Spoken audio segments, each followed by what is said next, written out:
ഹതാഖത്തുൻ കുബറ എന്ന് പറയുന്ന ഒരു സംഗതിയുണ്ട്.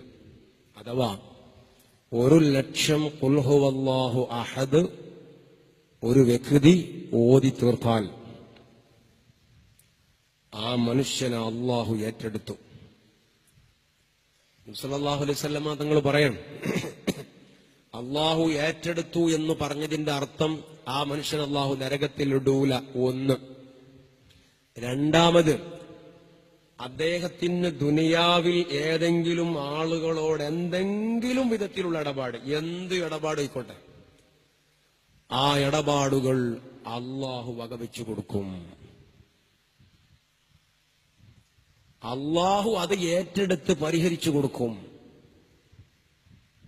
ഈ ഹദീസ് വിശദീകരിച്ചിട്ട് മഹാന്മാര് പറയുന്നത് എന്താ പറയുക, ഇങ്ങനെയുള്ള ഒരു അവസ്ഥയിലേക്ക് എത്തിയാൽ സബഉൽ മൂബിഖാത്തിൽപ്പെട്ട തെറ്റ് പോലും സംഭവിച്ചിട്ടുണ്ടെങ്കിൽ പോലും തൗബയില്ലാതെ ആ മനുഷ്യനെ അള്ളാഹു ഏറ്റെടുക്കും.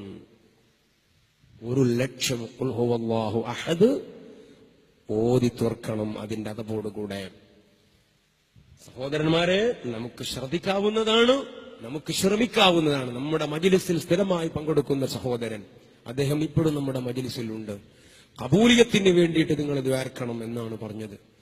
അപ്പോൾ ഓതിയ ആളുകൾ അല്ലാഹുവേ നീ കബൂലാക്കണേ, നീ സ്വീകരിക്കൂലേ പടച്ചോനെ, സ്വീകരിക്കണേ എന്ന വിനയത്തിന്റെ ഒരു മനസ്സും, ഓതാത്ത നമ്മൾ അത് ഓതി തീർക്കാനും തുനിയണം. ഖുൽ ഹുവല്ലാഹു അഹദ് എപ്പോഴും ഓതാവുന്ന ഒരു സൂറത്താണല്ലോ.